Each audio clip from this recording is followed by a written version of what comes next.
কলিযুগ পাবন অবতার শ্রীমন চৈতন্য মহাপ্রভুর অপার করুণায়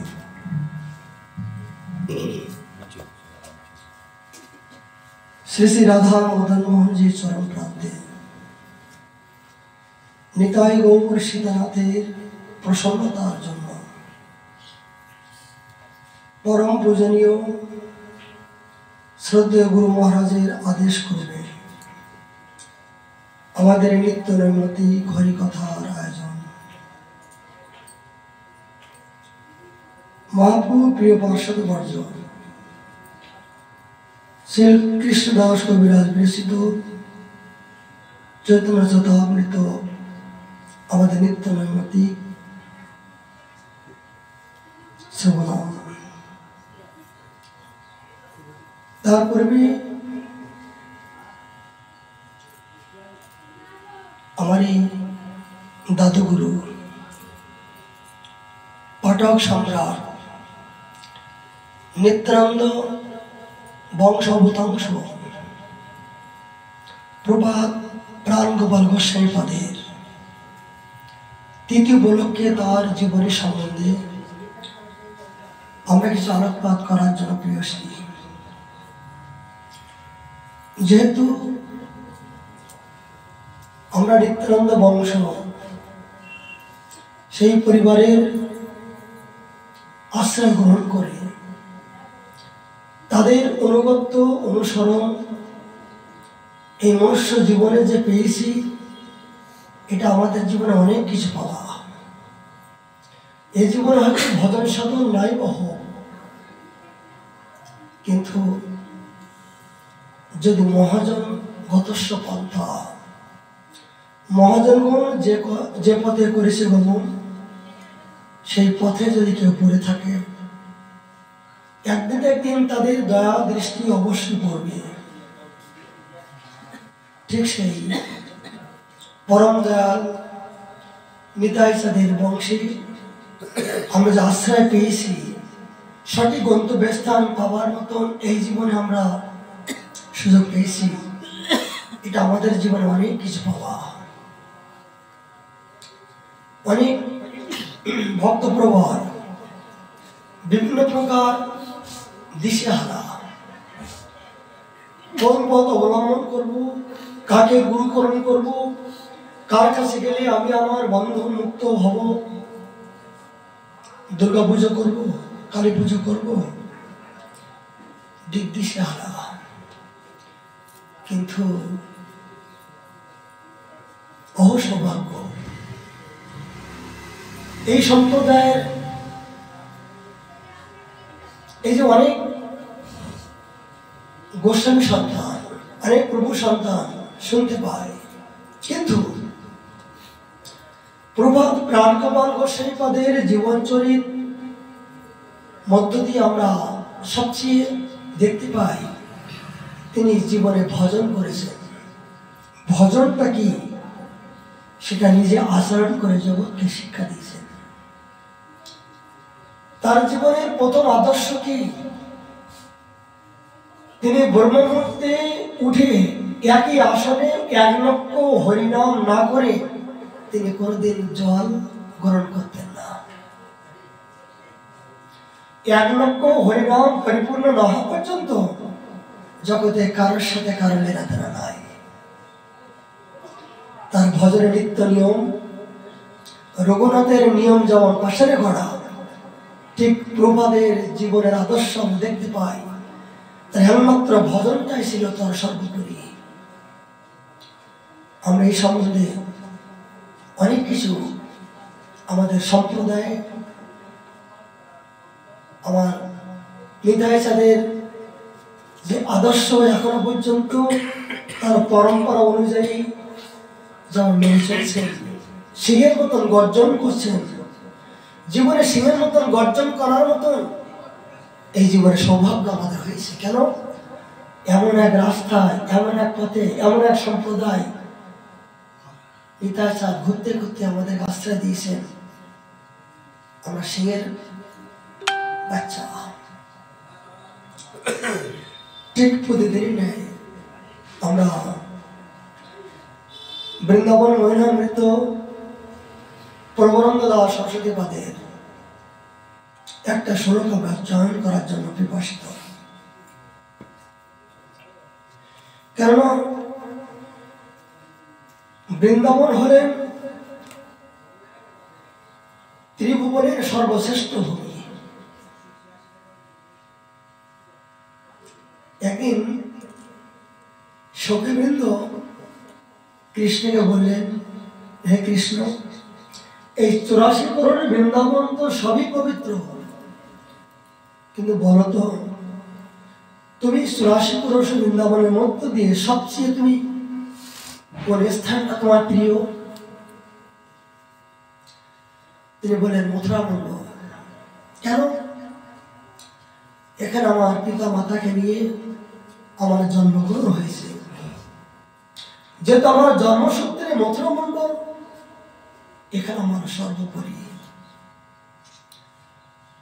সখীবৃন্দ বললেন, নয় কৃষ্ণ, তুমি চতুরের শিরামণি, তুমি চাতুরতা করো না। তুমি মন থেকে বলতে পারছো না যে তোমার প্রকৃত প্রিয় স্থান কোথায়। ও, তোমরা তাহলে বুঝতে পারলে আমার মনের কথা। তাহলে বৃন্দাবন পঞ্চক্রোশ হলো আমার প্রাণের প্রাণ। দেখুন, সখীবৃন্দ না হলে কিন্তু লীলাটা পরিপূর্ণ দশা হয় না। দুধের ভিতরে মাখন আছে, দুধের ভিতরে ছানা আছে, এগুলো আমরা জানি, কিন্তু মন্থন করার প্রসেস যদি আমরা না জানি, তাহলে কিন্তু ওগুলো আমরা কিছু প্রতিক্রিয়া উপলব্ধি করতে পারবো না। শ্রী ভগবানের ভিতরে অনেক কিছু লীলাভূমি, লীলা মহিমা আছে অনন্ত, কিন্তু সখীবৃন্দ নিয়ে যত মন্থন করছেন তত রস উদ্গার হয়ে আমাদের মাঝে সেই আহ্লাদের শক্তির প্রকাশ আমরা অনুভব করতে পারছি। এই সখীবৃন্দ না হলে কিন্তু আমরা সেই যুগল কিশোরের অন্তরঙ্গ যে ভাবনা, এটা কিন্তু আমরা জানতে পারতাম না। তবে যে বৃন্দাবন শ্রেষ্ঠ কেন? এখানে শ্রীমতী রাধারানীকে নিয়ে আমি রাস বিহার করেছি। যতগুলো লীলা আছে সর্বশেষ লীলা হলেন রাসলীলা। এই জন্য বৃন্দাবন শ্রেষ্ঠ। সখীবৃন্দ বললেন, নয় কৃষ্ণ, তুমি নিজেকে গোপন করলো, তোমার চোখে মুখে বলছে যে তুমি প্রকৃত সত্যবাদী নয়, তুমি সত্য কথা বলছো না। কৃষ্ণ হেসে বলে, ও, এখন আমার মনের ভাবটা তুমি বুঝতে পারলে। তুমি শোনো, এই পঞ্চক্রোশ বৃন্দাবনের চেয়েও সর্বপ্রিয় গোবর্ধন, গিরি গোবর্ধন। কেন?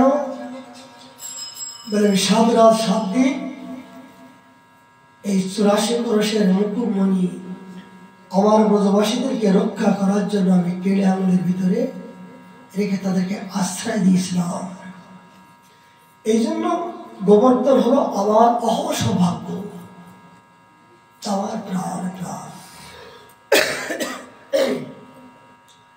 সখীবৃন্দ বললেন, নয় কৃষ্ণ, তুমি মন খুলে কথা বলছো না, সত্য করে বলো যে তোমার অপ্রাকৃত স্থান কোথায়। তোমার চোখ মুখ বলছে যেন তোমার আরো যেন কিছু গোপন আছে, তোমার মুখ বলছে আরো যেন কোনো গোপনীয় সম্পত্তি লুকিয়ে আছে, তুমি আমাদেরকে ঠকানোর চেষ্টা করছো। তখন কৃষ্ণ চোখের জল ফেলে কেঁদে কেঁদে বললেন, শুনবে, আমার 84 করোশের ব্রজের মুকুটমণি সর্বোপরি রাধাকুণ্ড ধাম,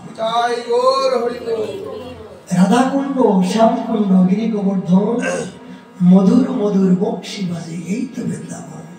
কেন?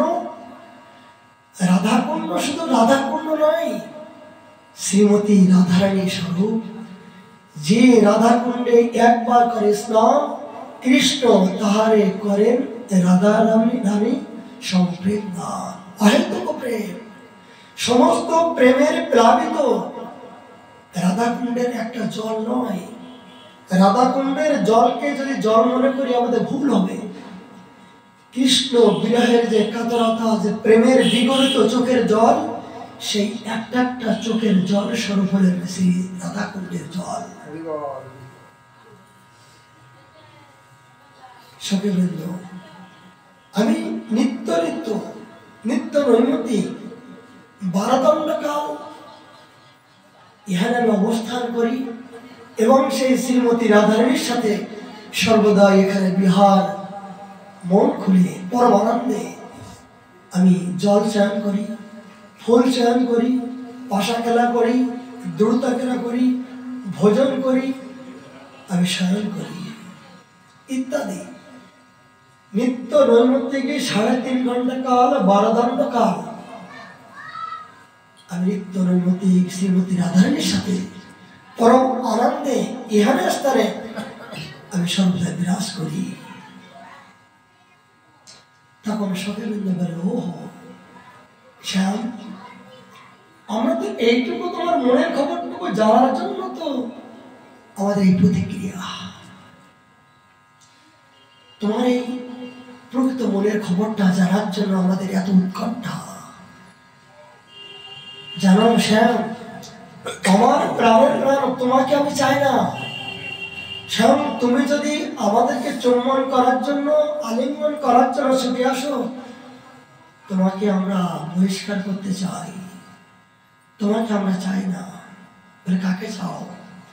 বলে, আমরা যাকে চাই তিনি হলেন আমার প্রাণেশ্বরী শ্রীমতী রাধারানী। সেই রাধারানীকে যদি সুখ হয়, তিনি যেখানে সুখী হন, যা করলে সুখী হয়, তার নিজের সুখের জন্য এই দেহটা, এই কলঙ্কিত জীবনগুলো দেওয়ার জন্য আমরা সদাই তৈরি আছি। এই দাসীদের একমাত্র এই দেহটা সেবার জন্য, নিজের সুখের জন্য এই দেহটা নয়। হে প্রাণনাথ, তুমি যখন আমার শ্রীমতী রাধারানীর সাথে বিহার করো, গমন করো, হাস্যময় এই পরমানন্দে যখন মাতার হও, তখন কি হয় জানো শ্যাম? মনে হয় জানো আমরা কি দেখছি? সত্য দেখছি না তো? তোমাদের দুজনের একত্রিত ভাবে ভাবনায় আমাদের প্রাণটা ডগডগ হয়ে মনে হয় আমরা অনেক কিছু পেয়েছি, অনেক কিছু পেয়েছি। কেননা আমার প্রাণের সাথে যার সম্বন্ধ, তিনি তো তোমাকে নিয়ে প্রসন্ন হয়েছেন, তোমাকে দেখে প্রসন্ন হয়েছেন। ওই প্রসন্নতাতে আমরা প্রসন্নতা। নিজের সুখের জন্য সখীবৃন্দ নয়। মহাজনকে শিক্ষা দিচ্ছেন, আত্রেন্দ্র প্রীতিবাঞ্ছা তারে বলে কাম, কৃষ্ণেন্দ্র প্রীতিবাঞ্ছা তারে বলে প্রেম। তাই ধরে প্রেম। নিজের সুখের জন্য জগতে যা কিছু কর্ম করব, দেহ সুখ, মনসুখ, আত্মেন্দ্রিয়ের জন্য যে কর্মাদি করব, সবই জগতে কাম নয়। এর মধ্যে দিয়ে কোনো সুখের লেশ নাই। জগতে যা কিছু দেহ সুখ, জগতে ভোগ, বাসনা, বিলাসিতা, বিনোদন, অর্থ, স্বার্থ, যশ, মান, প্রতিষ্ঠা, সবই জগতে ভোগময়, সবই দুঃখময়। এখানে কোনোদিন কেউ সুখ পায়নি, সুখ পেতে পারে না, কথাটুকু নয়। সুখ কোথায়? এই প্রকৃত সুখের সন্ধান আমরা ভুলে গেছি। এই জন্য আমাদের জীবনে দুঃখের আমরা জন্ম জন্মান্তরে ভোগগ্রস্ত হতে আছি। কি সেই এই গোপীগণের অনুগত্য যারা একমাত্র চলাফেরা করছেন, ব্রজের গোপীর অনুগত্য, এদের আদর্শ কিঞ্চিত পরিমাণে যদি কেউ জীবনে আচরণ করার চেষ্টা করে, তাহলে তিনি একমাত্র সেই পরম সুখের সন্ধান পাবেন। তা না হলে জগতের ময় সবই দুঃখালয়, জগৎময় সব দুঃখের কারাগার। এখানে কেউ কারো সুখ দিতে পারে না, আর সুখ চাইলেও সে কোনোদিন সুখ পাবে না, কথাটুকু নয়। সুখ যদি পেতে চাও, রাধা কৃষ্ণ প্রাণ মন যুগল কিশোর, জীবনে মরণে যেন গতি নাই। ধর্মর নিত্যানন্দ, প্রতিমূর গৌরচন্দ্র, প্রাণমূর যুগল কিশোর। এই আরাধ্য দেবতাকে যদি কেউ কোনদিন হৃদয়ে ধারণ করতে পারে, তখন তিনি একমাত্র প্রকৃত প্রেম, প্রকৃত ভালোবাসা, প্রীতি তিনি উপলব্ধি করতে পারবে। তাহলে জগৎময় কিন্তু সব দুঃখ নয়, সাবধান। মহাজন বলছেন সংসার দুঃখ নয়, এখানে দুঃখের সাগর, এর হানির কুমির সর্বক্ষণ গ্রাস করছে। এই ভব সমুদ্রে আমরা পরে হাবুডুবু খাচ্ছি। হানির কুমির সর্বক্ষণ আপনার রক্ত মাংস পিশাচের মতন আপনাকে শোষণ করার জন্য সবাই আপনার জন্য অপেক্ষা করছে। যখন সমুদ্রে নামবেন না, তখন হানির কুমির কিন্তু আপনাকে ছাড়বে না। ঠিক বলে হানির কুমির যদি ধরে, তাহলে হয়তো একটা আমাকে ক্ষত হতে পারে, কিন্তু সংসার সমুদ্রে যদি একবার কেউ পড়ে, তাহলে তার কিন্তু সর্বনাশ। তার দেহ প্রাণ সারা জীবন সর্বস্ব সবকিছু বিসর্জন দিয়ে তার বিষাদনায় দুঃখালয় নিজের দুঃখ নিজেই খাওয়ানি, নিজের মাথা নিজেই খাওয়ানি।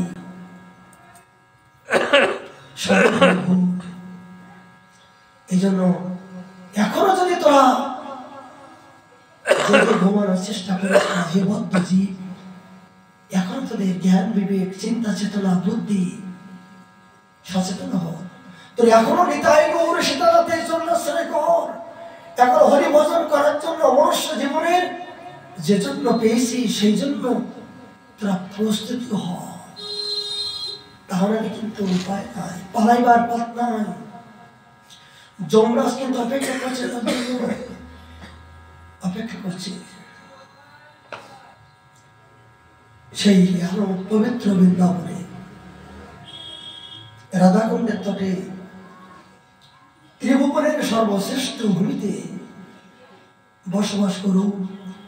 সেই ভূমির মর্যাদা অলঙ্কার স্বরূপ, সেই কথামৃত স্বরূপ, এটা কিঞ্চিত পরিমাণ আস্বাদন করার জন্য লালসা।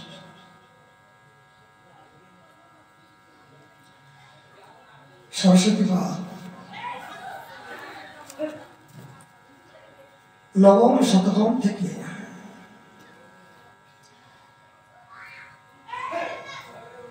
চুরাশি নম্বর শ্লোক থেকে তিনি চয়ন করলেন। সে বৃন্দাবনে কতদিন বাস করা হয়েছে, রাধা নাম উচ্চারণ করা হয়েছে, এক্ষুনি স্বধর্ম হেতু অসীম নরকে গমন করলেও আমার কেবল ইহাই একমাত্র বল। কি বললেন যে শ্রী বৃন্দাবনে আমি কতদিন বাস করলাম, হে প্রাণেশ্বরী, হে প্রাণধাম, হে বৃন্দাবনেশ্বরী, কতদিন বাস করলাম। তোমার নাম কতবার, কত লক্ষ বার, কোটি কোটি বার উচ্চারণ করলাম, স্বধর্ম পালন করার চেষ্টা করলাম, তারপরও আমাকে নরকে যেতে হবে। এত কিছু করার পরও হে নাথ, হে মাধব, হে বৃন্দাবনেশ্বরী, এত কিছু করার পরও আমাকে নরকে যেতে হবে। নরকে গমন করিলেও আমার ইহাই একমাত্র সম্বল। কি সম্বল? রাধা রাধা রাধা রাধা নাম। আমি যদি নরকেও যাই, তোমার নাম করতে করতেও যদি নরকেও যেতে হয় তবু যাব, কিন্তু তোমার নামকে যেন আমি বঞ্চিত না হই। তোমার নাম ছাড়া যেন একটা মুহূর্তের জন্য আমার এই জীবনটা যেন বিষাদ অক্ষর, আগুনে পুড়িয়া মরু, জলে পড়ো, বেশে করো, বিষ খাইয়া মরিও পাবিয়া। এই মতো করে যদি মরণ না হয়, যদি প্রাণে কি সুখ লাগিয়া, হেরা তোমার নাম যদি ছাড়া হই, তাহলে প্রাণটা দেহের ভিতরে রাখার কি প্রয়োজন ছিল? হে বিধাতা, হে সৃষ্টির রহস্যময় ব্রহ্মা, ঠিক তোমার এই মনুষ্য জীবনে আমাকে জন্ম দিয়েছ, কিন্তু আমার দেহ চলে যা, কিন্তু নামটা যেন আমি বঞ্চিত না হই। এইটাই আমাদের প্রার্থনা। হে মাতো বৃন্দাবনেশ্বরী, হা বৃন্দাবনধীন শ্রী রাধা মুরারিধর, কি কি অপরাধে একজন অপেক্ষা হয়ে থাকো, কি উৎকণ্ঠা। হে প্রাণেশ্বরী, আমি কোন অপরাধে আমি নরকে গেলাম, কোন অপরাধে তোমার চরণ থেকে আমি বঞ্চিত হলাম। হে পিত, হে বৃন্দাবনেশ্বরী, এ রাধা মুরারিধর, কি অপরাধে একজন উপেক্ষিত হইয়া আমি পড়ে রইলাম। ও বিগলিত কর্ম অতি মুক্ত আমার যাহা তাই হোক না কেন, আমি কিন্তু বৃন্দাবন পরিত্যাগ করতে চাই না। হে পিত, হে বৃন্দাবনেশ্বরী, যত আমার জীবনে ঘাত প্রতিঘাত মান অপমান যা কিছু হোক না কেন, আমি কোন অবস্থার মধ্য দিয়ে আমি তোমার বৃন্দাবন ত্যাগ করতে চাই না। এখানকার রাধা আমি ছাড়তেও চাই না। কি বলছেন? জীবনে কোনো কিছু আমাদের যদি হয়ে যায়, তখন আমরা ভগবানের প্রতি দোষারোপ করে থাকি। হে ভগবান, তোমায় ভালোবেসে আজ আমার জীবনে এত ব্যথা বেদনা, এত কিছু দুর্ঘটনা, শুধু তোমাকে ভালোবেসে। কিন্তু সরস্বতী বাদ বললেন, শত বাধা অতিক্রম করলেও নরকে গেলেও এই বৃন্দাবনেশ্বরী তোমার নাম থেকে যেন আমি বঞ্চিত না হই। তোমার বৃন্দাবন ধামে আমি যেখানে কীর্তি কীড়ে বৃক্ষরত হয়ে থাকি না কেন, একটাই প্রার্থনা, তুমি শুধু আমার, তুমি শুধু আমার, তুমি শুধু আমার। রাধারানী বলছেন, আরে তুই যে বলছিস তুমি শুধু আমাকে, তোর কি? তুই তো জগতে অনেক কিছু করছিস, সবার প্রতি আসক্ত হয়ে সবকিছু নিজেকে দিয়ে দিছিস, আর এখন বলছিস সব তোমার। বলে ছেলেটা কার? বলে ছেলেটা আমার ছিল, কিন্তু যেদিন থেকে তোমার চরণে গুরু চরণে আত্মসমর্পণ করেছে রাধে, সেদিন থেকে তোমার চরণে কৃষ্ণ দাস হয়েছে। বলে ঘরটা কার? বলে ঘরটা আমার যখন দীক্ষা হয় নাই তখন আমার ছিল। এই যেদিন আমি আমার সদ্গুরু চরণাশ্রয় করলাম, সেদিন জানতে পারলাম এ ধন যৌবন পুত্র পরিজন এগুলো কেউ কারণ নয়, এগুলো ক্ষণিকের জন্য আমার চলছে, বা সিনেমার পর্দার মতো চলছে। সেদিন থেকে জানতে পারলাম এ তোমারই গৃহ নয়, গৃহ মন্দির, যে মন্দিরে তুমি সর্বক্ষণ অবস্থান করো প্রভু, এ তোমারই গৃহ মন্দির। দেখুন সাধক কেমন প্রার্থনা করছে। ও তাই সবই আমার করে দিলি, তুই তো আমার হলি না। হ্যাঁ না, আমি তো যেদিন থেকে গুরুচরণ আত্মসমর্পণ করলাম, অজ্ঞান দেবানন্দস্য জ্ঞানান্দন শ্লোকা, আমি আমার সমস্ত জ্ঞান বিবেক বৈরাগ্য সবই গুরুচরণ দিয়ে আমি আত্মসমর্পিত করি। হা গুরুদেব, হা গুরুদেব, হা গুরুদেব। পিতা গুরু, মাতা গুরু, পিতা সর্বেশ্বর। গুরুদেব, আমি তোমার চরণে আমি আমার নিজের জীবন জৈবন মন ধন মন সর্বস্ব সবই কিছু দিয়েছি, আমার কাছে কিছু রাখিনি। এটাই জানতে পেরেছি দীক্ষাকালে শিষ্যকালে আত্মসমর্পণ। কি আত্মসমর্পণ? যে 10টা টাকা দিলে একটা ফুলের মালা দিলে আত্মসমর্পণ হয় না। যে ধন মন জন সর্বক্ষণের জন্য গুরুদেব আজ থেকে আমি তোমায় হলাম, আজ থেকে আমি তোমায় হলাম। এই দেহটা যেন সেবার জন্য লাগাতে পারি, এই দেহটা যেন নরকের কীট না হয়, এই দেহটা মনটা বুদ্ধিটা যেন জগতের সাথে কোনো আমি খেলা করতে চাই না। খেলা যদি করতে হয় নতুন খেলা খেলবো।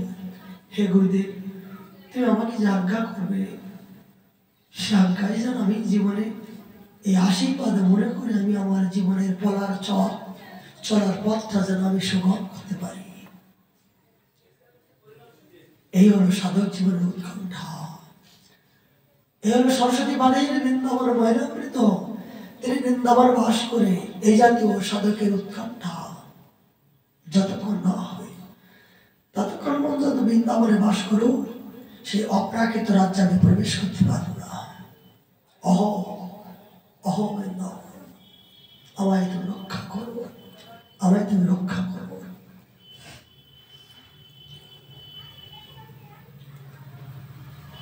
প্রভাত প্রাণগোপাল গোসাই পদের তৃতীয় উপলক্ষে আমাদের তার কথামৃত সিন্ধুতে এক বিন্দু আলোকপাত করার জন্য আমরা প্রিয়সী, যেহেতু আমাদের এই আমাদের পরিবার, আমাদের পথ প্রদর্শক, যাদের করুণায়, যাদের ইশারায়, যাদের অনুমোদনে এই ভজনযোগ্য দেহ পেলাম, এই দেহটা নিতাই সাদের বংশের সাথে সংযোগ করতে পারলাম। এটা পাপিষ্ঠ জীবনে অনেক কিছু পেলাম। ভজন সাধন করার মতো যোগ্যতা নাই, সে জাতীয় সংস্কার নাই, কিন্তু নিতাই তোমার বংশে তো পড়ে রইলাম। ওই যে প্রাণগোপাল গোসাই সবাই দর্শন করুন মাঝখানে এ প্রভাব, তিনি পাঠক সম্রাট, তার উপাধি অনেক উপাধি, তার জীবন চরিত শুনলে মনে হয় গায়ের কাটা কম্প দেয়। কত কষ্টের মধ্য দিয়ে আমাদের সম্প্রদায়কে রক্ষা করছেন। এগুলো যদি আমরা না শুনি তাহলে আমাদের জীবনে অনেক ভোগ হয়ে যাবে, অনেক ভোগ হয়ে যাবে। প্রভাত মাত্র খেলার ছলে সমস্ত শিশুদের নিয়ে ষষ্ঠীপটের আড়ালে তিনি হরিকথা পরিবেশন করতেন। পিতামাতা একদিন জানতে পেরে প্রভাত প্রাণগোপালের নাম দিয়েছিলেন তার মাতৃদেবী প্রাণ। প্রাণ প্রাণ নাম দিয়েছিলেন, নাম ডাক দিয়েছিলেন প্রাণ। তার শারদেশ্বর মাতা এবং তার পিতা যখন দেখতে গিয়েছিলেন যে এইটুকু ছোট বয়সে তার কত সংস্কার, যে সমস্ত 4-5 বছরের বালকদের নিয়ে গাছের নিচে বসে তিনি ভাগবত কথা বলছেন, সবাই উলুধ্বনি শঙ্খধ্বনি না দিলে তিনি আনন্দ পেতেন না। সেদিনকে প্রহ্লাদ মহারাজের জীবন চরিত সম্পর্কে আলোকপাত করছিলেন। কি আলোচনা করছিলেন জানেন? খুব মর্মান্তিক। তার কথামৃত থেকে, তার জীবনী এবং কথামৃত থেকে গুরু মহারাজের আদেশ করবে দাস একত্রিত করে একটা এই মহাগ্রন্থ করাইছে। এগুলো লিপ্ত হয়ে গিয়েছিল, প্রভাতের এই গ্রন্থগুলো লিপ্ত হয়ে গিয়েছিল, কিন্তু আমাদের প্রভাত প্রেম গোপাল গোসাই বা নিত্য গোপাল গোসাই বা তাদের প্রেরণায়, তাদের অনুমোদিত, তাদের কৃপায় গুরু মহারাজের আদেশ ক্রমে এই দাস অনুদাস এই কথামৃত এবং জীবনী একসাথে মিলিতভাবে নতুন করে সংস্কার করাইছে। রাধাকুণ্ড থেকে এই গুরু মহারাজের আজ্ঞায় নতুন করে এগুলো লিপ্ত হতে গিয়েছিল।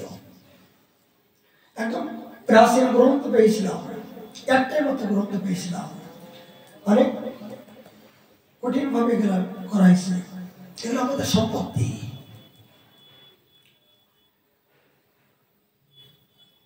উনি আলোচনা করছিলেন যে প্রহ্লাদ মহারাজ কত রাজারই সৌভাগ্য।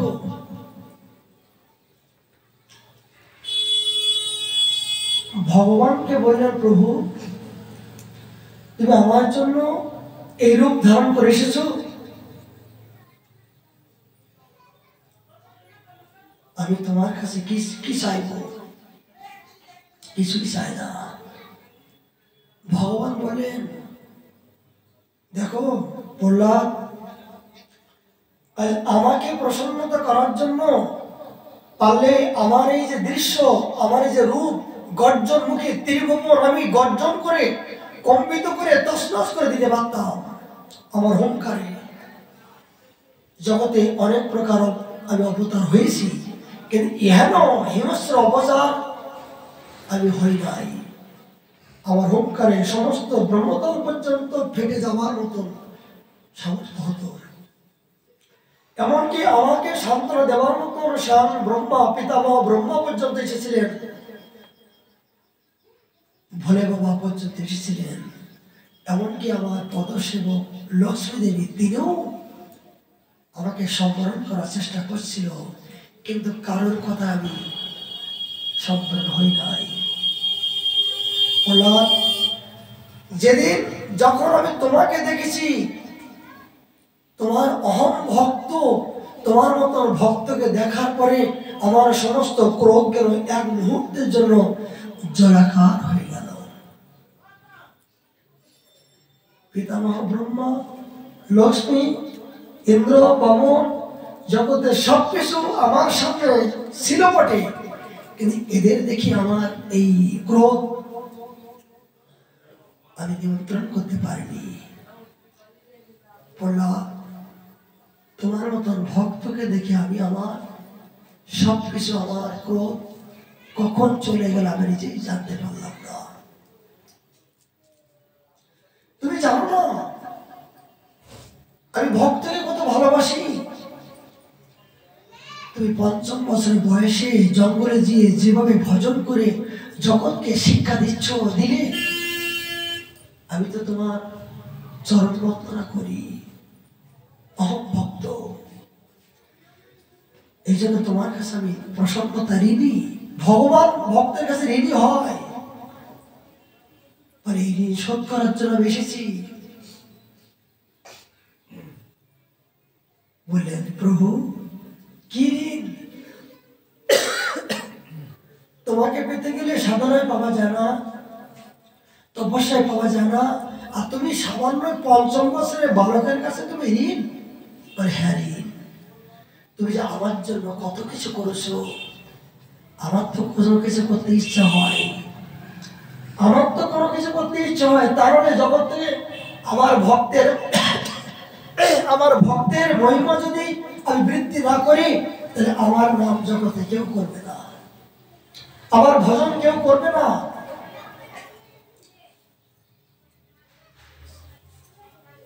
প্রহ্লাদ বললে, প্রভু আমি কিছু চাই না।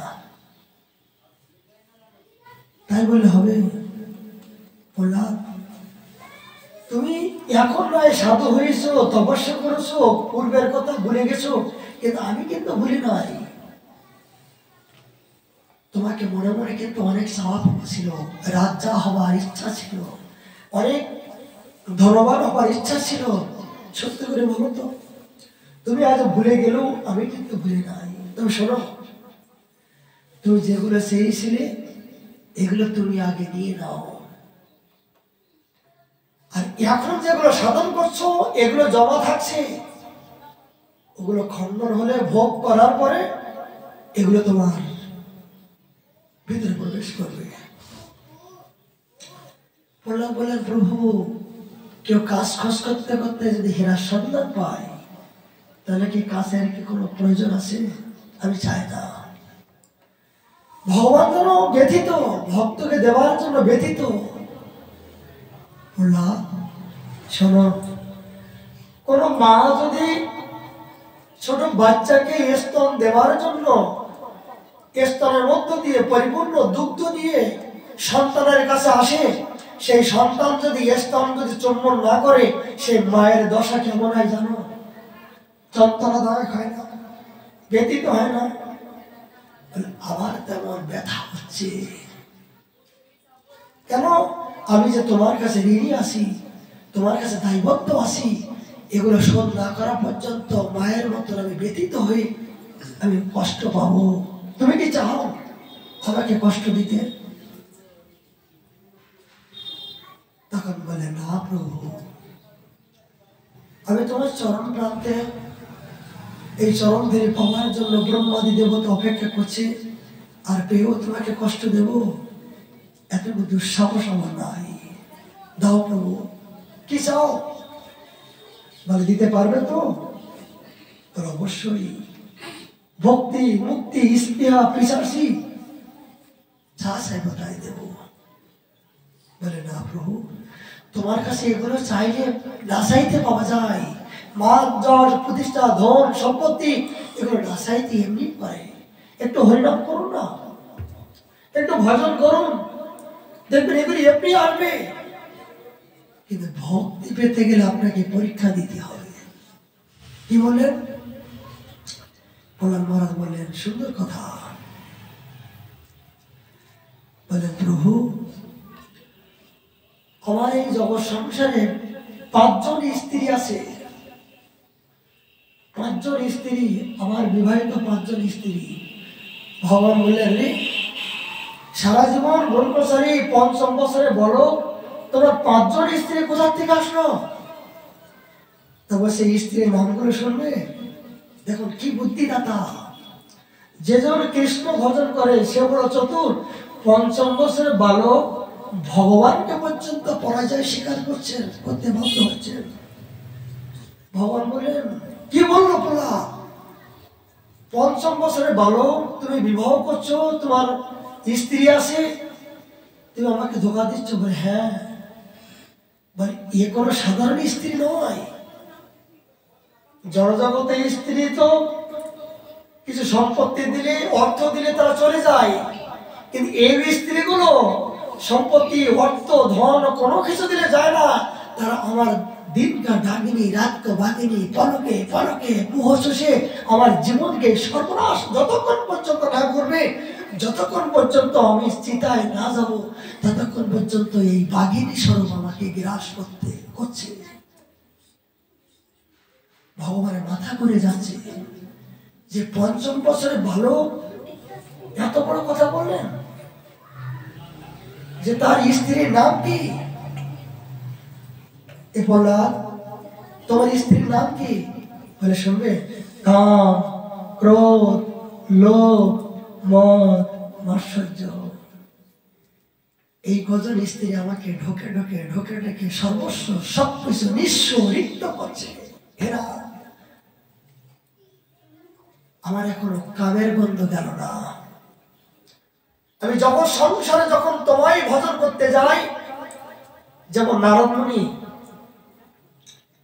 মুনির জীবন থেকে আমরা দেখতে পাই কি তিনি ভগবানের যখন ভজন করতে গিয়েছিলেন, তখন তার মা, এই বেটা, তোর মুখটা শুকাই গেছে, তোর খাওয়া হয়নি, তুই এত কষ্ট করছিস কেন? তোর ভজন করার দরকার, কেন তপস্যা করার দরকার? নারদ মুনি প্রার্থনা করলেন, প্রভু, আমার মার কখন মরণ হবে? শুনেছেন কথা? কোন ভক্ত চায় যে মায়ের মৃত্যু কামনা? কেন? ভজনকে যদি কেউ আপন করতে চায়, তখন তার জন্য জীবনে অনেক কিছু করা যায়। নারদ মুনি বললেন, ভগবান প্রভু, আমি যখন তোমার চরণে মনটা লাগাতে যাই, যখন এই মনটা, যখন মন বুদ্ধিগুলো তোমার চরণে পরম আনন্দিত হতে যায়, তখন হঠাৎ করে আমার মা, আমার গর্ভধারিণী মা এসে আমাকে বিরক্ত করে, উৎপাত করে আমার মনটা নষ্ট করে দেয়। দেখুন নারদ মুনি কি শিক্ষা দিচ্ছেন। যদি কেউ ভজনের অন্তর্দশায় ভাবিত হয়, তাকে যদি একবার কেউ বিরক্ত করে, তার যে কি কষ্ট হয়, তার যে ব্যথা হয়, বলে বাইরে এক জায়গায় কেটে গেলে দেখা যায়, কিন্তু অন্তরে যদি কেউ একবার আঘাত করে না, এগুলো দেখা যায় না, দেখানো যায় না। এগুলো অনল দাবনের মতন জ্বলতে থাকে, জ্বলতে থাকে।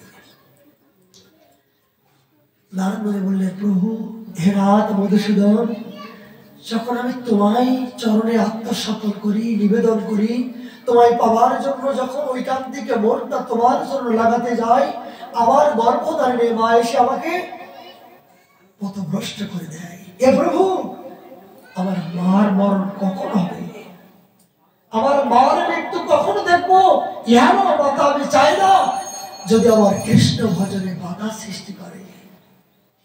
চিন্তা করতে পারেন, সেই পিতা মাতা, সেই পরম বন্ধু, যে জন কৃষ্ণ চরণে দিয়েছে প্রেম, সেই পরম বন্ধু বলে গর্ভে ধারণ করলে মা হয় না, রক্তের সম্বন্ধ হলেও ভাই হয় না, এক জায়গায় বসবাস করলেও প্রতিবেশী হয় না, যদি গৌর গোবিন্দর চরণে যদি কারোর সম্বন্ধ না থাকে, যে সম্বন্ধ নাই যার বৃথা জন্ম গেল তার, সেই পশু বড় দুরাচার।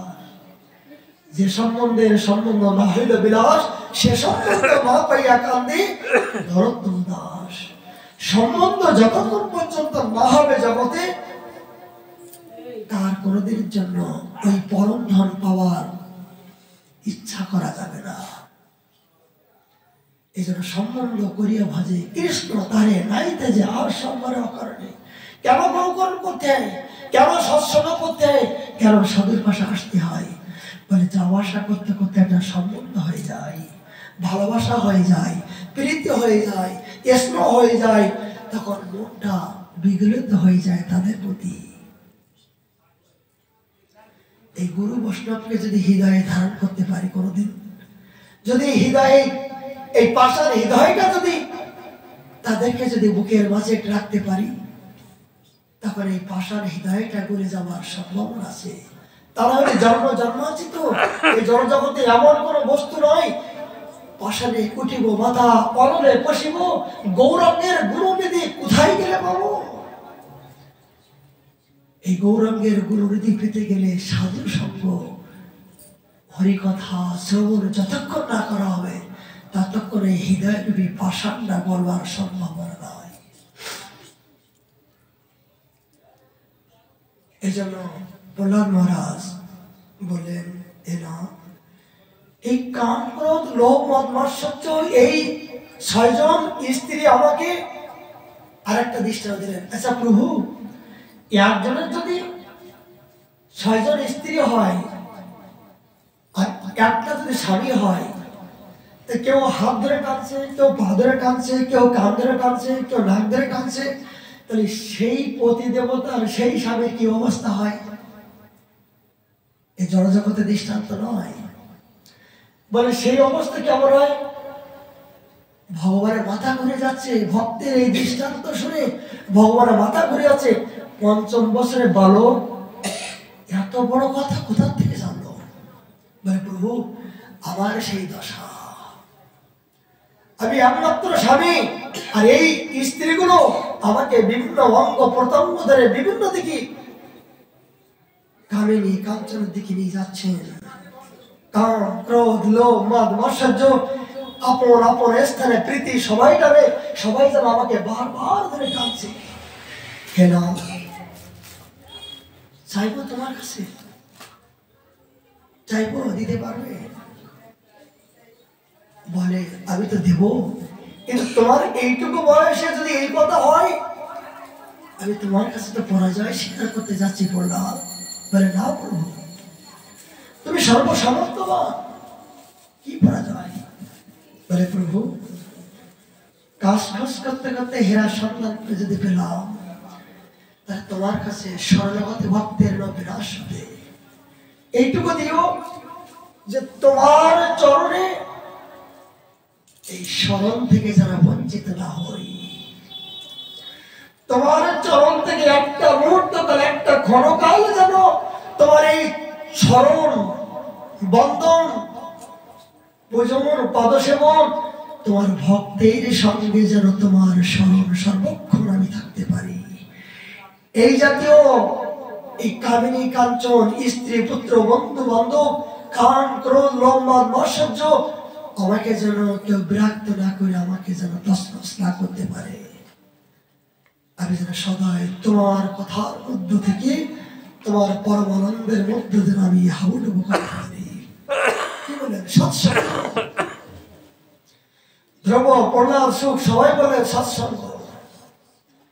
এই সৎসঙ্গ হলো জীবের একমাত্র পরম গতি হওয়ার লক্ষণ। প্রভাত এই জাতীয় এই ছোট বালকদের সাথে আলোচনা করছিলেন। হঠাৎ করে তার পিতা মাতা যখন আসলেন, তিনি লাজুকতা বোধ করলেন। তিনি পালিয়ে গেলেন। শোন শোন প্রাণ, কোথায় যাচ্ছিস? আমরা তোর পিতা মাতা, আমাদের তো শুনতে ইচ্ছা হয় তোর পাঠ। কিন্তু প্রভাত খুব লাজুকতা ছিলেন। এইভাবে ধীরে ধীরে তিনি আজ স্কুলে যেতে, পড়াশোনার জন্য তিনি মনোযোগ শুরু করলেন। একদিন শিক্ষক মহাশয় বলছেন, প্রাণ, তুমি তো লেখাপড়া করো, তোমাকে দেখি না অন্য ছাত্রের মতন, তোমার তো লেখাপড়ার সময় দাও না, তোমার পড়া হয়েছে তো? যখন স্যারের সামনে এই গ্রন্থ দেখালেন, মানে এই মাথার থেকে ওই মাথা পর্যন্ত সব মুখস্থ বলেই দিলেন। স্যার যেগুলো প্রশ্ন করবেন, প্রশ্ন করার আগে প্রভাত আগের থেকে সবকিছু মুখস্থ বললেন।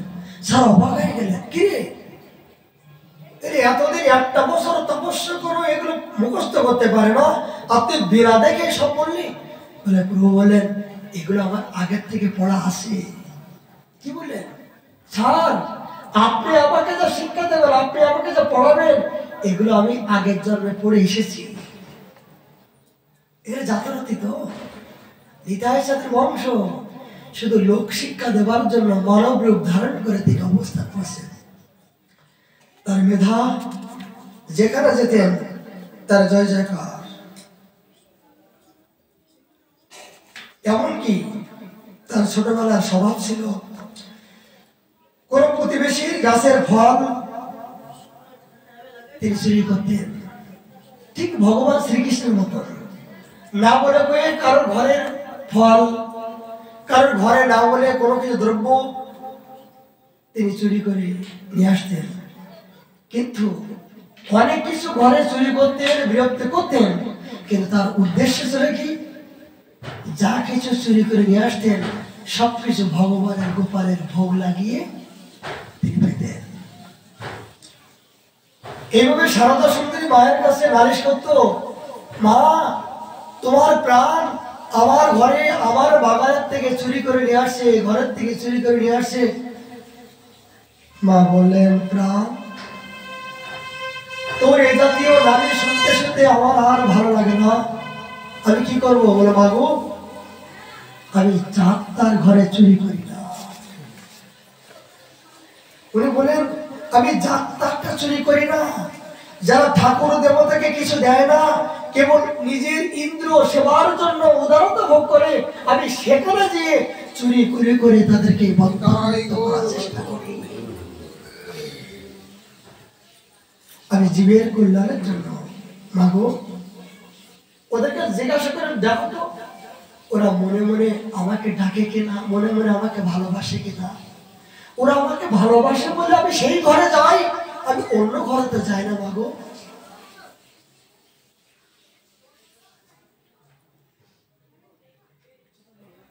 তখন এই বালক এই ছোটবেলায় এই জাতীয় কথা শোনার পরে সমস্ত নবদ্বীপবাসী অবাক হয়ে গেলেন যে এইটুকু ছোটবেলায় এইটুকু কথা, যে তিনি যা কিছু চুরি করতেন, যা কিছু করছেন নিজে হাতে করে ভগবানকে ভোগ লাগাতেন, লাগিয়ে নিজেই খেতেন। এই আদর্শ জগৎময় শেখার জন্য তিনি আচরণ করে দেখাচ্ছেন। যে নবদ্বীপবাসী আজকে বন্ধন করত, চোরের বন্ধন করত, আবার সকালে এসে প্রভাদের বাড়িতে এসে বলল, মাগো, প্রাণ কোথায়? দেখতে পাচ্ছি না তো। প্রাণ দেখতে পাচ্ছে রে, তুই তো একটু আগে প্রাণকে গালাগালি দিলি, চোর বলে ধিক্কার দিলি, আবার শুনে এসেছিস। বলে, মাগো, প্রাণকে গালাগালি দিয়েছিলাম, কিন্তু মন থেকে দিই নাই, মন থেকে দিই নাই, ওকে তো না দেখে থাকতে পারি না। তাই ছুটে আসি যে আমার প্রাণ কোথায়। সমস্ত নবদ্বীপবাসী এইভাবে দর্শন করার জন্য ছুটে আসতেন।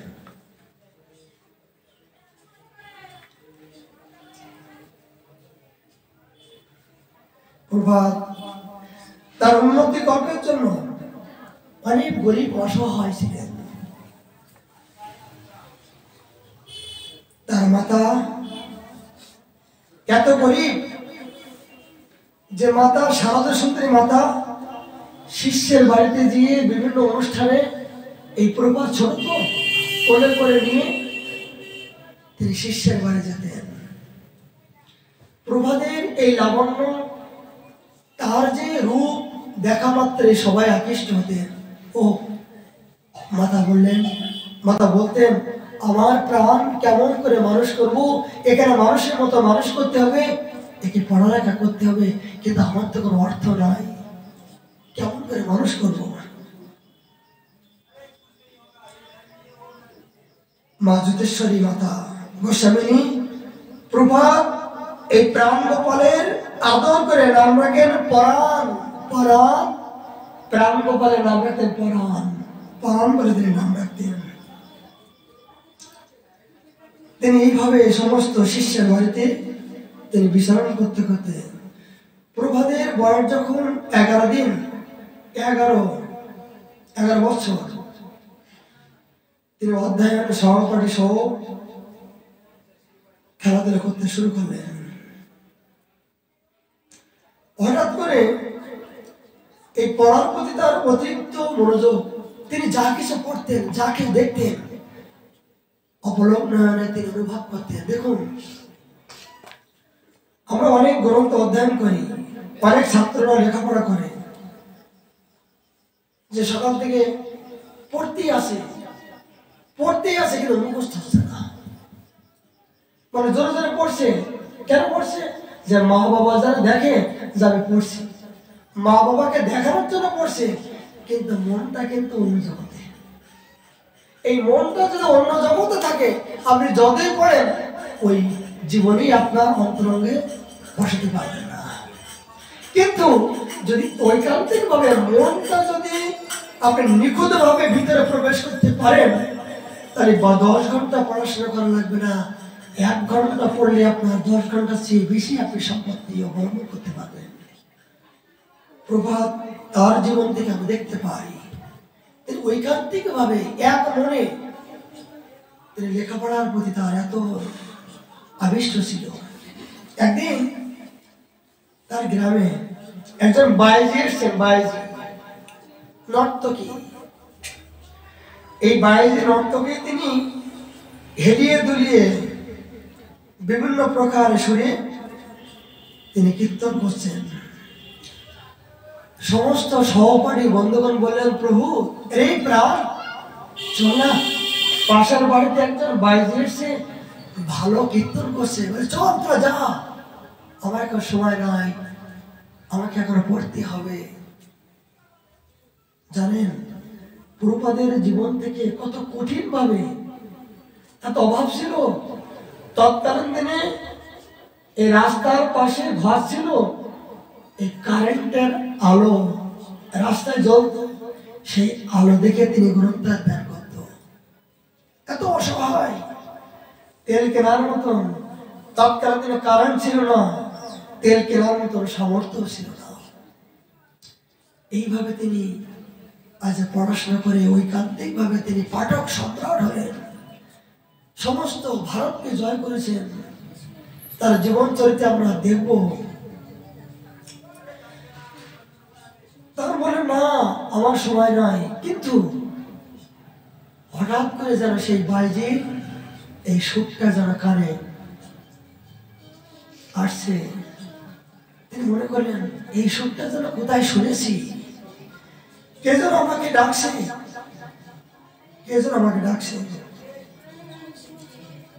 তিনি কিছুক্ষণ পরে গেলেন। এই কীর্তনের সমুদর ধ্বনি বাতাসে ভরপুর করে প্রাণের কর্ণকুরে প্রবেশ করা মাত্রই অদ্ভুত ভাবান্তর হলেন। কি গাইলেন? সেই বাইজি গাইছেন,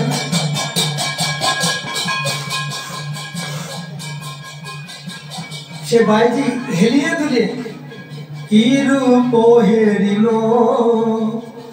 মধুর মূরতি, কি রূপ হেরিল মধুর মূরতি, প্রীতি রসের সার, প্রীতি রসের সার। এই পথটি যখন হেলিয়ে দুলিয়ে মধুর মধুর এই মধুর রূপে এই প্রীতির কথা যখন প্রভা শ্রবণ করলেন, সঙ্গে সঙ্গে মূর্ছা হয়ে গেলেন, অজ্ঞান হয়ে গেলেন, মূর্ছা হয়ে গেলেন। যখন মূর্ছা হয়ে গেলেন তখন এই ত্রিভঙ্গি বঙ্কিম ঠাম তিনি মূর্ছায় কি দেখলেন জানেন? এই ভক্তি জীবনে তার প্রথম শুরু হলো। তিনি দেখছেন ত্রিভঙ্গি বঙ্কিম গোপবেশ বেণুকর নবকিশোর নটবর শ্যামসুন্দরের ভুবন মোহন মূর্তির মূর্তি হলো।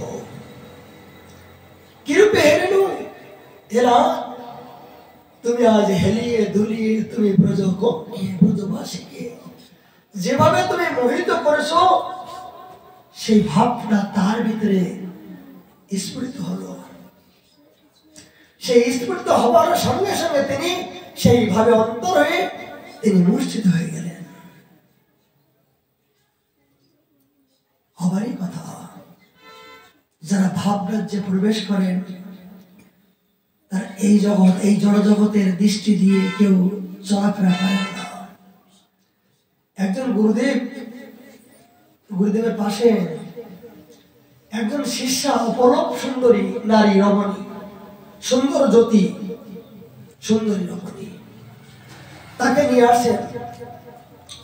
তা গুরুদেব ওই শিষ্যাকে দেখে এত সুন্দর রূপ লাবণ্য, যার অপরূপ দৃষ্টিতে ওই রমণের দিকে, এই কিশোরের দিকে তাকিয়ে আছেন। তখন শিষ্য মনে করছেন আমার কন্যার প্রতি এত দৃষ্টি লাগছে কেন? গুরুদেব মনে হয় আসক্তি হচ্ছে ওর প্রতি, আমার কন্যার প্রতি আসক্ত, এই জন্য এত দৃষ্টি দিচ্ছে কেন? শিষ্য সঙ্গে সঙ্গে তার কন্যাকে সরাই নিয়ে এলেন। তখন শিষ্যকে বললেন, শোন, আমি তোর কন্যার রূপটা দেখছি না, আমি কি দেখছি জানিস?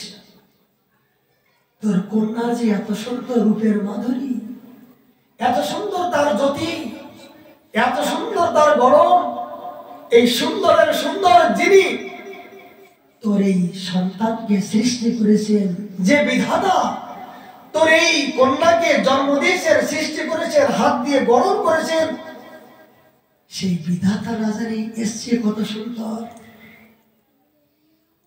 আমি চিন্তা করছিলাম, এই বিধাতা যদি তোমার হাতের অঙ্কন যদি এত সুন্দর হয়, তাহলে তুমি না জানি কত সুন্দর হও। তোর মেয়ের ভিতর থেকে আমি তার বিধাতার দৃষ্টিগুলো আমি উপলব্ধি করছিলাম। তোর সন্তানকে ভোগ করার জন্য, আসক্তি হওয়ার জন্য আমি আজ সাধু হই নাই, দেখেছিলাম।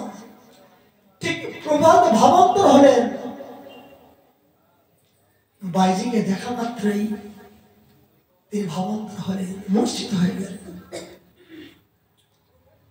বাইজি কীর্তনের পরে বললেন, প্রভা, আমি তো দেহ বিক্রি করে অর্থ ইনকাম করি, উপার্জন করি,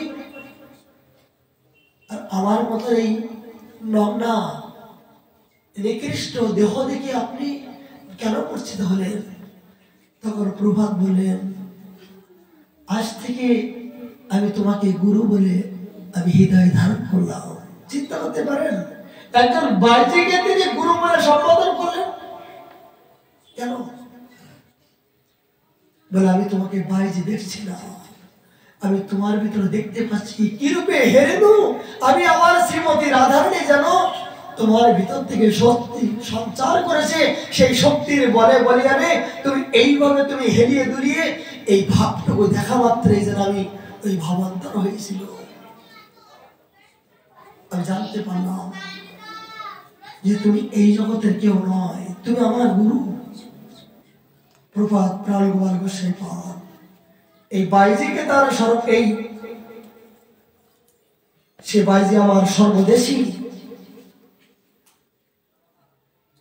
তাকে তিনি গুরু বলে সম্বোধন করলেন। কেন?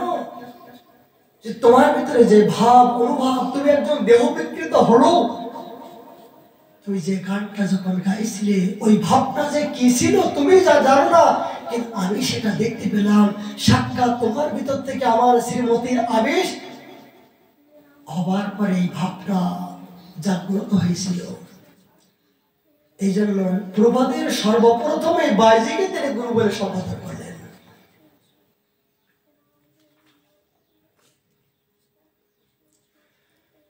16 বছর পর্যন্ত প্রভাত পূর্ববঙ্গে পড়াশোনা করলেন। ওখান থেকে রাজবাড়ি স্টেশনের খোলাবাড়ি গ্রামে রজনীকান্ত ভট্টাচার্যের নিকটে তিনি ব্যাকরণ অধ্যয়নে সমাপ্ত করলেন। জননী অনুমতি ক্রমে কলকাতায় গমন করলেন। হরিশাস রোডে প্রভাত গোকুলচাঁদ গোস্বামী পদের নিকটে তার পড়াশোনা মনোযোগ, একনিষ্ঠ কাব্য শাস্ত্র ভাগবতের প্রতি রাস পঞ্চাধ্যায়ের প্রতি অনুরাগ দেখে তিনি প্রসন্ন হলেন। প্রভাতের অলৌকিক প্রতিভা দেখে ছাত্রকে বললেন, এই বাঙালের দ্বারা আমি বিখ্যাত হব, তোর আমার একমাত্র নাম রাখতে পারবে এই বাঙাল। তিনি উচ্চ শিক্ষা লাভের জন্য বিভিন্ন প্রকার পাঠ গ্রন্থ সর্বপ্রথম তার এই উল্লেখযোগ্য পাঠের আসর হলেন প্রভাতের প্রতিভা স্বীকৃতি লাভ করতে আরম্ভ হয়। সে প্রভাতের শ্রীমুখী অপূর্ব সিদ্ধান্ত সর্বরা মুক্ত হয়ে গ্রাম নিবাসী আনন্দ কিশোর গোস্বামী তার নিজের কন্যাকে তার সাথে বিবাহ দিতে বাধ্য হলেন। এই প্রভাতের বিবাহ হলো। এই বিবাহ হওয়ার পরে তিনি সমস্ত জায়গায় হরিকথা তিনি পরিবেশন করতে শুরু করলেন। তার বাসন ভঙ্গি, তার কথামৃত তিনি যেভাবে আজকে সমস্ত ভাগবতের শ্লোক তিল তিল করে যেভাবে তিনি ব্যাখ্যা শুরু করতেন, সমস্ত বিদগ্ধ পণ্ডিতগণ পর্যন্ত তাই বলতে শুরু করলেন, যা মনে হয় নতুন আমাদের ব্যাসদেব আবির্ভূত হয়েছেন। তিনি যখন আসরে বসতেন তখন সবাই মনে করতেন আজ যেন আমরা নতুন ব্যাস অবতার আমরা দর্শন করার সৌভাগ্য হয়েছে। তিনি বলতেই আসেন, কোথা থেকে আসছেন, কি বলছেন। প্রভাত এইভাবে প্রচার করতে করতে সামান্য কারণে পূর্ব বাংলা ত্যাগ করে এই নবদ্বীপে চলে আসলেন। সামান্য কারণে সাধক জীবনের আঘাত না হওয়া পর্যন্ত কিন্তু প্রকৃত গন্তব্যের স্থান নির্বাচন করতে পারে না। বাড়ির পাশে একটি প্রভাতের পূর্ব বাংলায় যে জন্মভূমি, তার বাড়ির পাশে একটা গাছ ছিল। গাছের ডালটা ওই তার মন্দিরের প্রতি পড়ে ছায়া পড়ত, তাই প্রভাতের জননীর শাখাটি কেটে দিয়েছিল। এই কেটে দেওয়ার পরে তার ভাগ্নি রাধাবল্লভ মুখার্জি এই ডালটা কেটে দেওয়ার পরে তার ভাগ্নি এত বড় একটা ইট তার বোনকে মারার জন্য ফেলে দিলেন। এত বড় ইট, কিন্তু ভাগ্য করবে সেই ইটটা তার জননীর মাথায় না লেগে তুলসী গাছের উপরে পড়ছিল। দেখো, এই তুলসী গাছের উপর যখন পড়লো তখন প্রভাতের জননী তিনি বললেন, প্রাণ প্রাণ আমরা এখানে থাকবো না। সামান্য একটা গাছের ডাল কেটে দিয়েছি, নিজের রক্তে সম্বন্ধ হবার পরও আজকে আমার জীবন নেবার জন্য এইটা যদি তুলসীর গাছে না পড়ে আমার মাথায় লাগতো, তাহলে আমার জীবনটা কি হতো? এরা আমার প্রকৃত নিজজন নয়, এরা আমার সর্বমঙ্গল চায় না।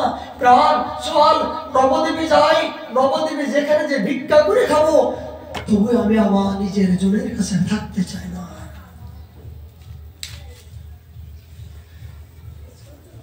তখন প্রভাতকে নিয়ে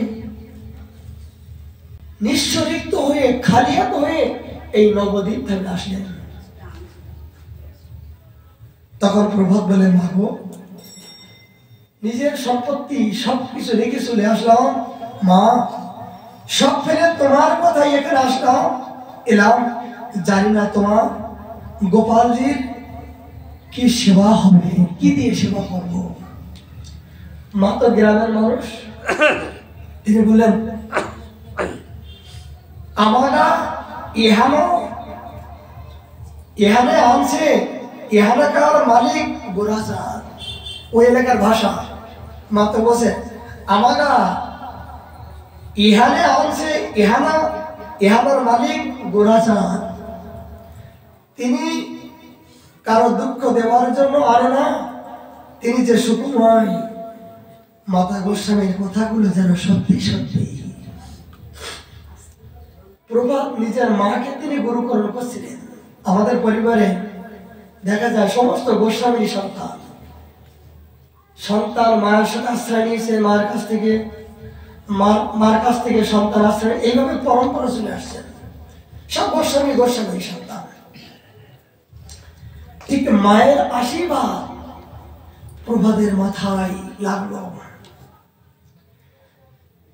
তিনি ভজন নিষ্ঠার এই প্রভাত যখন একই আসনে এক লক্ষ হরিনাম না করে, সংকল্প না করে যদি জল খেতেন না, এ জাতীয় নিষ্ঠা দেখে তৎকালীন দিনে নবদ্বীপে ভজন নিষ্ঠা সিদ্ধ চৈতন্যদাস বাবাজি মহারাজ তার প্রতি প্রসন্ন হলেন। হওয়ার পরে এখনো দেখবেন নবদ্বীপে গেলে মদন মোহন মন্দির আছে, বড় আমাদের আশ্রম। এই মদন মোহন সহ এই সমস্ত সম্পত্তি এই চৈতন্যদাস বাবাজি মহারাজ প্রভাতকে অর্পণ করলেন, যে তোমার হরিকথায় মুক্ত হয়ে আমি তোমাকে অর্পণ করলাম। এখনো পর্যন্ত সেই মদন মোহন, সেই স্থানটা জয় জয়কার আমাদের জাগ্রত হচ্ছে।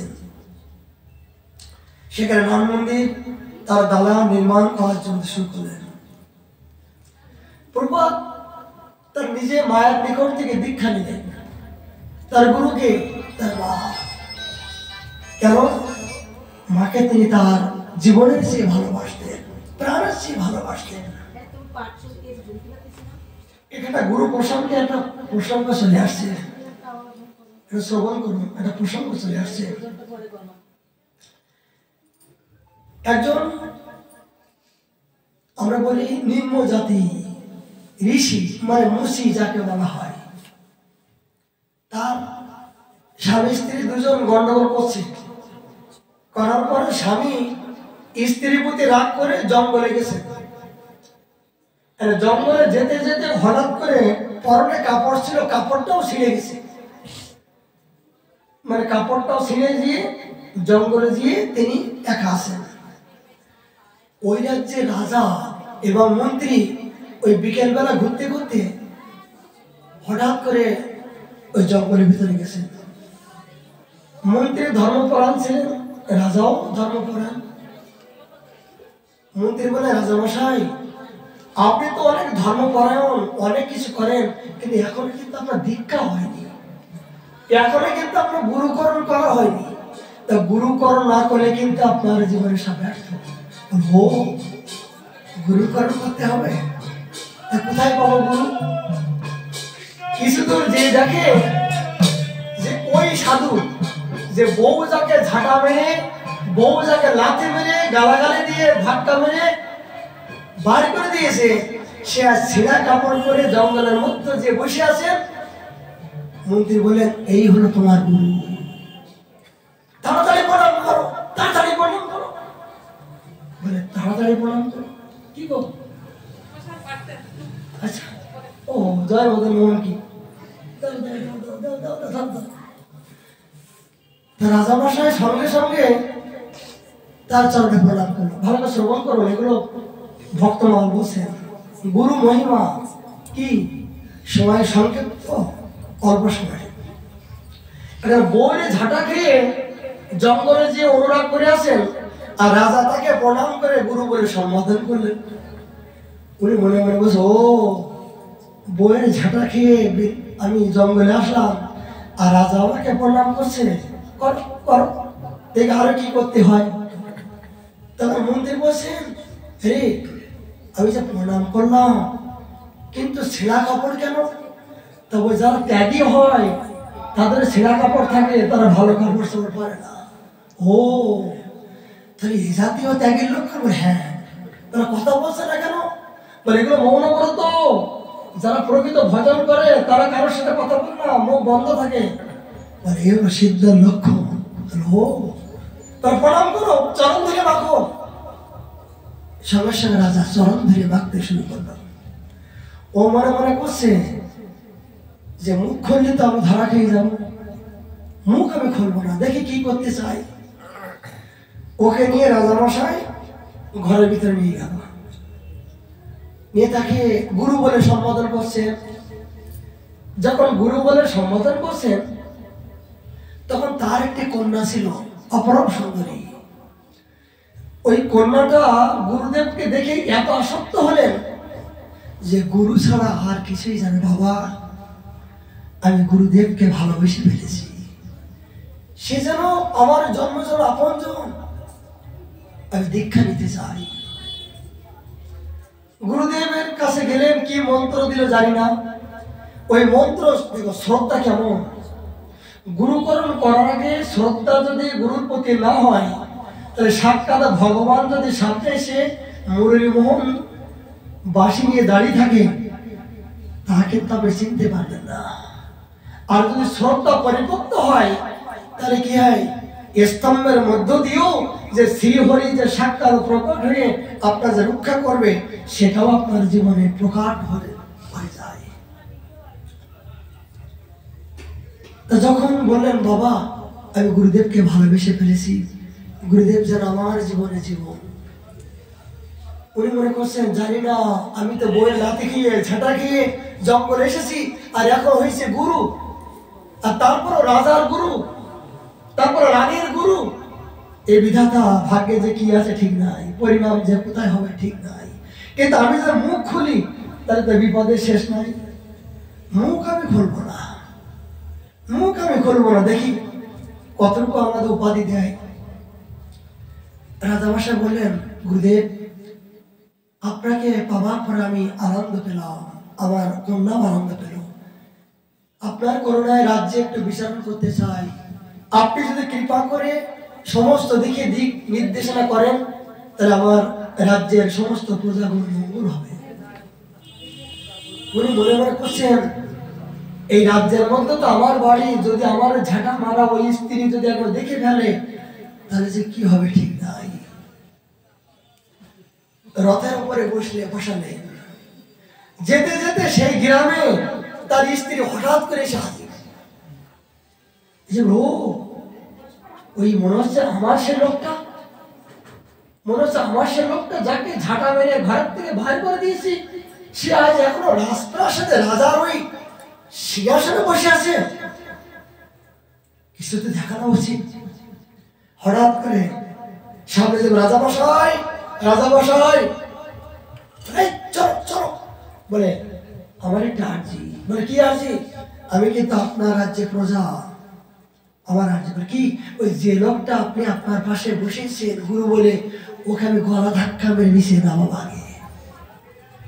আগে গলা ধাক্কা মেরে নিচে নামাও, তারপরে কথা বলে। কেন? বলো আমার সাথে গন্ডগোল করে আজকে 15 দিন যাবত আমি খোঁজ করে করে পাচ্ছি না, সে জঙ্গলে যে ত্যাগী হয়ে আপনার গুরুদেব হয়েছে, ওকে ঘাটদের আগে নামাও। রাজা শোনার পরে তার অশ্রদ্ধা হয়ে গেল। সারা জীবন গুরু গুরু কোষ করি, কিন্তু এমন এক ব্যক্তিকে গুরুকরণ করলাম। ঠিক রাজা মনের ব্যথা বেদনায় ওখান থেকে মাথা নিচু করে একাচল রাজপ্রাসাদে গেলেন। এদিকে তার কন্যা সুন্দর রাস্তা সাজিয়ে ফুল টোল দিয়ে সাজিয়ে গুরুদেব আসবেন, গুরুদেব আসবেন। এইবার যখন বাবা ডাকছে, বাবা গুরুদেব কোথায়, গুরুদেব কোথায়? বলে তুই আর বলিস না, ও গুরু নয়, ও নিচু কুলে জন্ম, ও বইয়ের লাতে খেয়ে ঝাঁটা খেয়ে আজকে দুঃখে ব্যথায় বেদনায় জঙ্গল এসেছিল, আমি না জেনে শুনে তাকে গুরু করেছি। খবরদার, খবরদার পিতা, আমার গুরুদেবের উপরে এইরকম ধরনের দোষ দিবে না। যদি দ্বিতীয়বার আমার গুরুদেবকে বদনাম করো, আমি তোমার এই পুত্র আমি আর পরিচয় দেব না, তোমাকে পিতা বলে আমি পরিচয় দেব না। আমি তোমার রাজপ্রাসাদ সবকিছু ত্যাগ করে আমি ভিখারি হয়ে যাব। কি নিষ্ঠা! আপনি যাকে ভিখারি বললেন, আমার গুরুদেব আমার প্রাণে প্রাণ, আমি তাকে চিনতে পেরেছি, সে আমার হৃদয়ের মাঝে নিয়েছে। বাবা বারবার বোঝানোর চেষ্টা করলেন, বলে আমি তোমার কথা কোনো শুনতে চাই না। আমার গুরুদেব বলে আমার বন্ধন মুক্তকারী, তার ভিতরে অনেক কিছু পেয়েছে। যেমন শ্রদ্ধা, কেমন এত কিছু বলার পরও তার শ্রদ্ধা তার হালাতে পারল না। দেখো শ্রদ্ধা কেমন, শ্রদ্ধা সাধুসঙ্গ, এই শ্রদ্ধা থেকে একমাত্র ভক্তি পর্যন্ত যাবার সামর্থ্যবান। ঘরের ভিতরে দরজা দিয়ে 3 থেকে 4 দিন অনাহারে জলবিহীন মৌনব্রত শুরু করলেন। হা ভগবান, হা গুরুদেব, তুমি যদি আমার পাশে না আসো, আমি জল পর্যন্ত গ্রহণ করবো না, এই জীবন আমি ত্যাগ করব। গুরু বিরহে তার জীবনটা যেন যায় যায় অবস্থা। ভগবানের আসন টলে গেল, ভগবানের আসন টলে গেল যে এই গুরুদেবের জন্য তার জীবনে এত সংকল্প, এত বিশ্বাস। ভক্ত বলে কৃষ্ণ নষ্ট হলে গুরু রাখি পারে, গুরু নষ্ট হলে রাখি পারে। গুরুর বিক্রিয়া দেখো কখনো, তথাপি অবজ্ঞা কোনোদিন করবে না। গুরুদেবের অবজ্ঞা যেন কোনোদিন সাধারণ মনে করবে না। সাবধান, গুরুকে মনুষ্যকে আরো কখনো করবে, গুরু কৃষ্ণ এক তত্ত্ব জানিবে। এই গুরু তত্ত্ব সম্বন্ধে যতক্ষণ পর্যন্ত পরিপক্ত দশা না হবে, ততক্ষণ পর্যন্ত কিন্তু আমি ভক্তি রাজ্যে প্রবেশ করতে পারবো না। এই পরিপক্ত হবে শ্রদ্ধা থেকে। শ্রদ্ধা যতক্ষণ পর্যন্ত পরিপক্ত না হবে, ততক্ষণ পর্যন্ত স্বয়ং ভগবানের দরজায় সারা জীবন মাথা করলো, আমি ভগবান আমার সামনে আসবে না। আর ভগবান আসলো, আমি তাকে চেনার মতন আমার সামর্থ্য নাই। যদি শ্রী গুরুদেব প্রেম কল্পতরু দিয়ে আমাকে এই কলঙ্কিত জীবনকে যদি আমাকে কৃপাবর্ষণ না করেন, তাহলে কিন্তু ওখানে যে আমার অধিকার নাই। ভগবানের আসন চলে গেল, প্রকট হলেন সে রাজ কন্যার কাছে। এর বৎস, তোর এই গুরুদেব তো নিচু কুলে জন্ম, সেই স্ত্রীর আঘাত পেয়ে জঙ্গলে গিয়েছিল, সে তো গুরু নয়। এ ভগবান সাবধান হয়ে যাও, তুমি হতে পারো ভগবান, কিন্তু আমি তোমাকে চিনি না। আমি যেদিন থেকে গুরু চরণে আত্মসমর্পণ করেছি, তাকে আমি হৃদয় মাঝে আমি আপন করে নিয়েছি। তিনি আমার জন্ম জন্মাতে বান্ধব, তিনি আমার পরম। ভগবান হেরে গেলেন, রে তোর এত গুরু চরণে ভক্তি, এত গুরুদেবের প্রতি নিষ্ঠা। শোন, তোর গুরুদেবের কাছে যেতে হবে না, আমি স্বয়ং ভগবান তোকে নিয়ে যাওয়ার জন্য এসেছি। আমি ভগবান বললেন, আমি স্বয়ং তোকে নিয়ে যাওয়ার জন্য এসেছি, বৈকুণ্ঠে চল। এ ভগবান, তুমি কোথায় ছিলে? তুমি আজ বৈকুণ্ঠ থেকে আমার সামনে এসেছো আমাকে নিয়ে যাওয়ার জন্য।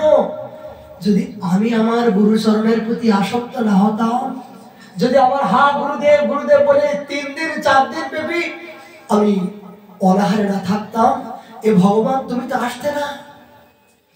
আমি যেতে পারি, একটা শর্ত, যদি আমার গুরুদেবকে তুমি আমার সামনে নিয়ে আসতে পারো, তবে আমি তোমার সামনে যেতে পারি। দেখে না। যদি আমার গুরুদেবকে তুমি দেখাতে পারো তাহলে তোমার কথা আমি শুনতে পারি।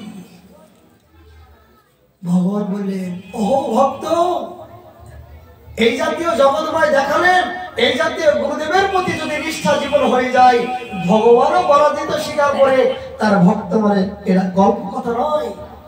ভক্তমান বলছেন, ভগবান সেই গুরুদেবের পাশে যে বলছেন, তুই কত বড় সৌভাগ্যবান, তুই নিচে গুলে জন্মগ্রহণ করার পরও জীবনে একজন শিষ্য তোর জীবনে মিলে গেল, যে তোর প্রতি যে এত শ্রদ্ধা, যে শ্রদ্ধার জন্য, যে প্রীতির জন্য আমি আমার সমস্ত বৈকুণ্ঠের আসন পর্যন্ত টলে দিয়ে আমি সাক্ষাৎ তার কাছে আমি প্রকট হতে বাধ্য হলাম। এই জাতীয় গুরুনিষ্ঠা ভক্ত বড় দুর্লভ। জীবনে অনেক সৌভাগ্য করবে শিষ্য পেলি, চল আমার সঙ্গে চল। ভগবান নিজেই সে গুরুদেবের হাত ধরে তার কাছে নিয়ে আসলেন,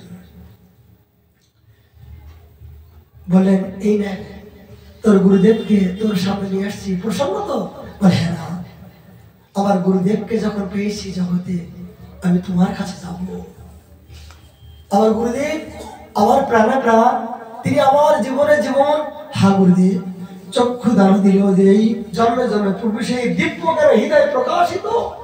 হে গুরুদেব, তোমার মাধ্যম দিয়ে ভগবান পেলাম, গুরুর কৃপায় গৌর মেলে, গৌর কৃপায় রাধা কৃষ্ণ প্রাণ মেলে। গুরু বিনা বন্ধু নাই, গুরু বিনা বান্ধব নাই, গুরু বিনা এ জগৎ সংসারে আর জগতে আপন কেউ নাই, নাই, নাই, হতে পারে না। বর্তমান দিচ্ছেন সিদ্ধান্ত। তখন সে গুরুদেব এতদিন পরে মুখ খুললেন, খুলে বললেন, ভগবান, তুমি যদি তোমার পাশে আমাকে নিয়ে যেতে চাও, তাহলে আমি একা যেতে চাই না। যে স্ত্রী আমাকে ঝাঁটা মেরে আর জঙ্গলে পাঠিয়ে দিয়েছিল, তাকেও নিয়ে যাওয়া লাগবে তোমাকে। ভগবান বললেন, যে স্ত্রী তোকে ঝাঁটা মারলো, ধিক্কার করলো, গালাগালি দিল, সেই স্ত্রীর প্রতি এত আসক্ত কেন? বলে, প্রভু তুমি বুঝতে পারছো না, ও যদি আমাকে ধাক্কা না দিত, গালাগালি না দিত, অপমান না করতো, আমি এই ছেঁড়া কাপড় পরে জঙ্গলে যেতাম না।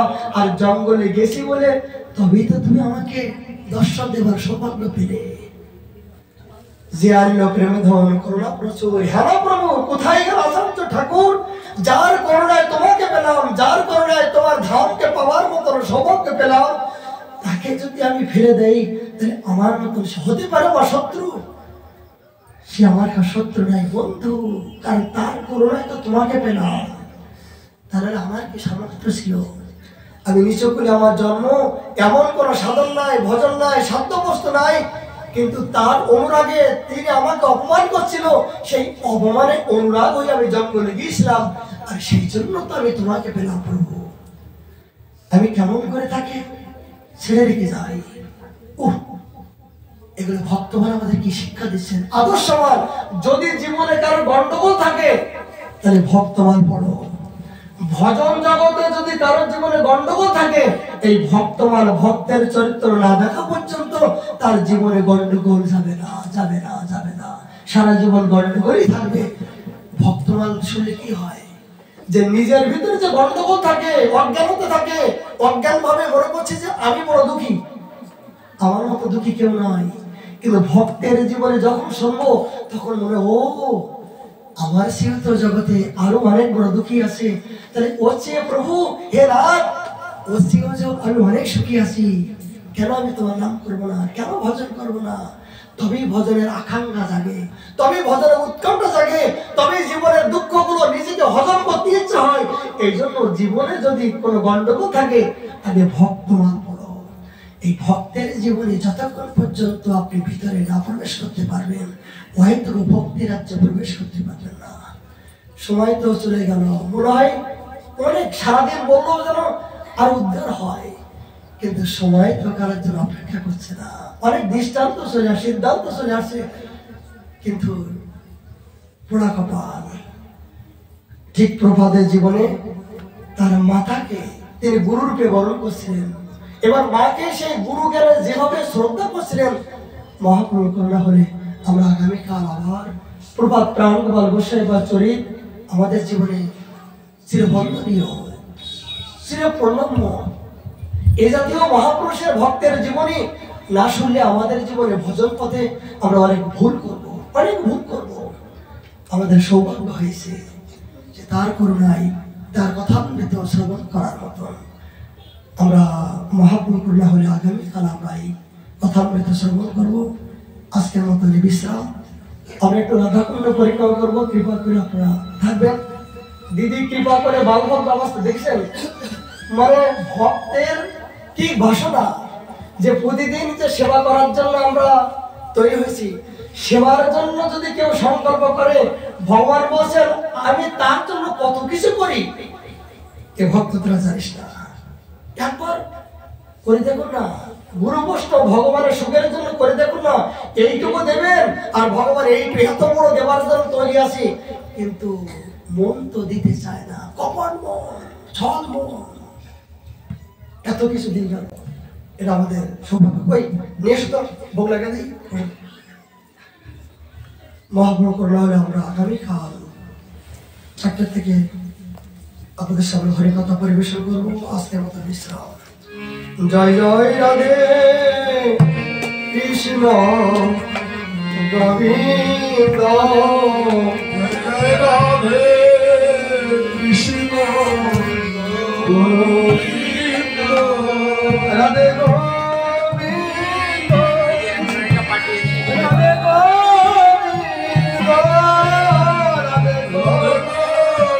গোবিন্দ, রাধে গোবিন্দ, জয় জয় রাধে কৃষ্ণ গোবিন্দ, জয় রাধে কৃষ্ণ গোবিন্দ,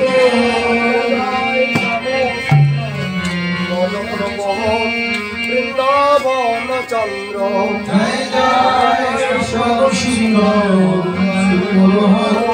বৃন্দাবন চন্দ্র, জয় রাধা রাধবিহারী শিব গৌরানন্দ, জয় জয় রাধা রমণ রাসবিহারী শিব গৌরানন্দ, জয় জয় রাধা কান্ত রাধা বিনা শ্রীরাধে গোবিন্দ, জয় জয় রাধা কান্ত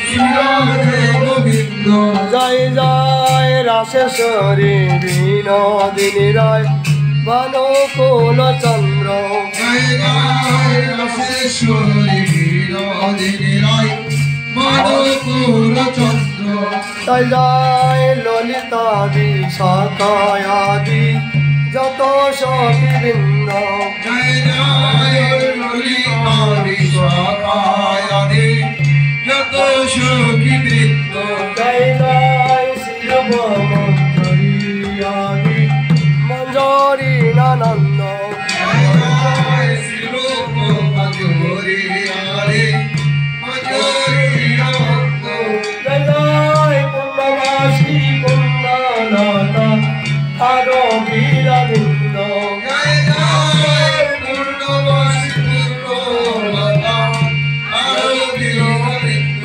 তোমরা কৃপা করে দেহ যুগল চরণারবিন্দ, তোমরা কৃপা করে যাও হে যুগল চরণারবিন্দ, জানো আপন প্রাণ গাইতে পারি আরাধে গোবিন্দ,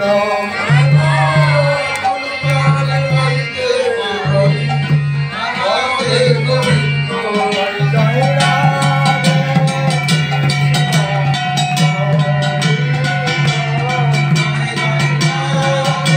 কৃষ্ণ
কৃপা করে রাধাকুণ্ড পরীক্ষা করলে বড় বড় সিঙ্গাড়া, বড় বড় মিষ্টি মিঠাই, সিঙ্গাড়া, ভালো ভালো ভোজনের ব্যবস্থা আছে।